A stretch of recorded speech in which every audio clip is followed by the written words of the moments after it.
جب لفظ استعمال ہوتا ہے نا مخلص، تو ہم مغالطے میں آ جاتے ہیں۔ مخلص کے دو درجات ہیں، ایک وہ مخلص جس کا ذکر قرآن میں ہوا ہے، مخلص، اور ایک ہوتا ہے مخلص۔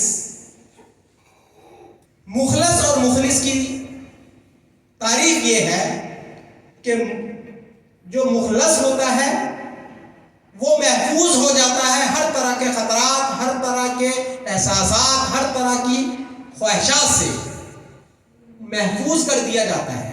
وہ ہے محفوظ، اس لیے اللہ تعالیٰ نے کہا کہ مخلصین کو تم گمراہ نہیں کر سکو گے۔ مخلصین، ان کو تم گمراہ نہیں کر سکو گے، وہ ہوں گے میرے بندے۔ کون؟ مخلصین، جو ہر چیز سے توجہ ہٹا کے صرف میرے ساتھ لو لگا لیں گے، جو صرف توجہ میری ذات پر رکھیں گے، جو میرے علاوہ کسی چیز کو خاطر میں نہ لائیں گے، وہ ہوں گے کیا؟ مخلصین۔ یہ تو ہو گئے مخلصین۔ اب ان کو آپ اولیاء اللہ کہیں، شہداء کہیں، صدیقین کہیں، انبیاء کہیں، اولیاء کہیں، غوث، قطب، ابدال، جو نام دینا، جو ٹائٹل دینا ہے آپ دے لیں، انعام یافتہ کہیں، متقی کہیں، مومن کہیں، کچھ بھی نام دے لیں، یہ ہے۔ اب مخلص کون ہے؟ مخلص کون ہے؟ یہ ہو گئے محفوظ، ان کو اللہ تعالیٰ نے انشور کر دیا ہے، ان کو انشورنس پالیسی مل گئی کہ تیرے اوپر باز نہیں چلے گا، اے میرے بندے تو میرا بندہ بن گیا ہے، میرے علاوہ کسی چیز پر تیری توجہ نہیں، تو میرا ہو گیا، اب تو محفوظ ہو گیا، تو محفوظ ہو گیا، لوگ مخلص بن گیا۔ اللہ اپنا وعدہ پورا کرتا ہے۔ اب دوسرا مخلص، اب یہ مخلص کون ہے؟ مخلص وہ ہیں جن کی بات داتا گنج بخش علی حجویری کر رہے ہیں۔ وہ کیا ہے؟ مخلص کیا؟ وہ ایسے اعمال کرتے ہیں، اپنی ذات کی نفی کرتے ہیں، اپنی ذات کی نفی کرتے ہیں، اپنے اوپر ایسی چیز کو برداشت کرتے ہیں جو کوئی بھی عقل رکھنے والا، عقل پرست قبول نہیں کرتا۔ کرتے کس کے لیے ہیں؟ اللہ کے لیے۔ مخلوق سے دور رہنا کیوں چاہتے ہیں؟ اللہ کے لیے۔ لوگوں سے توجہ ہٹانا چاہتے ہیں، لوگوں کو پیچھے نہیں لگانا چاہتے، نہیں لگانا چاہتے، لوگوں کو اپنے پیچھے نہیں لگانا چاہتے، لوگوں کو اپنے عشق میں، اپنی ذات کے نشے میں مبتلا نہیں کرنا چاہتے، بلکہ اپنے آپ سے دور رکھنا چاہتے ہیں۔ کن لوگوں کو؟ کہ جو دنیا دار، ظاہر پرست ہیں، جو دنیا طلب کرتے ہیں، ان کو وہ دور رکھنا چاہتے ہیں تاکہ وقت اللہ کی یاد میں گزارے، اللہ کے کاموں میں لگے رہیں۔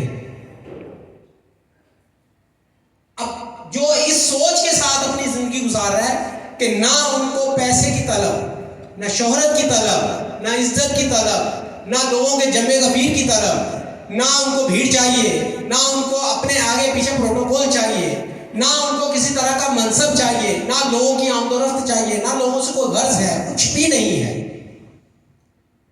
اور اگر چند لوگ ان کے پیچھے کوشش کرتے ہیں تو وہ ایسے عمل کر دیتے ہیں کہ لوگ پیچھے ہٹ جائیں، یار یہ ایسی بلا وجہ کی درد سر بنیں گے ہمارے لیے۔ جو یہ سوچ رکھتے ہیں وہ کیا ہے؟ وہ مخلص ہیں، یعنی وہ فقیری درویشی کی ابتدائی منازل میں ہیں۔ انہوں نے سمجھو کہ ابتدا کر دی ہے، وہ ابتدا کر رہے ہیں۔ جو ان چیزوں سے اپنے آپ کو الگ تھلگ رکھنے کی جستجو کوشش میں لگے ہیں، وہ اصل میں فقر و درویشی کی راہ پر آ گئے ہیں۔ اور جنہوں نے ان چیزوں سے توجہ ہٹا کے مالک کے ساتھ اپنا معاملہ کر لیا، یعنی ان پر ان ظاہری محرکات کا اثر ہی نہیں ہوتا، کوئی آیا، کوئی گیا، کوئی وہ بھی مخلص بن جاتے ہیں۔ لیکن جو ان محرکات میں بہرحال متاثر ہوتے ہیں، وہ اس راہ کے مسافر ہوتے ہیں، ابھی منزل پر نہیں پہنچے۔ داتا گنج بخش علی حجویری نے فرمایا کہ تم ادھر کے راہ لے لو، منزل پہ پہنچو گے۔ اس میں خطرات ہیں، اس میں شیطان حملہ کر سکتا ہے، کیونکہ ان کے ساتھ وعدہ نہیں ہے، مخلص کے ساتھ وعدہ نہیں ہے، مخلص کے ساتھ وعدہ ہے۔ تم مخلص بن جاؤ، مخلص رہو گے تو کسی بھی ٹائم کچھ نہ کچھ گڑبڑ ہو سکتی. مخلص ٹارگٹ ہوتا ہے شیطان کا، مخلص نہیں ہوتا، کیونکہ وہ تو محفوظ ہو گیا. مخلص ٹارگٹ نہیں، شیطان کا ٹارگٹ مخلص ہے.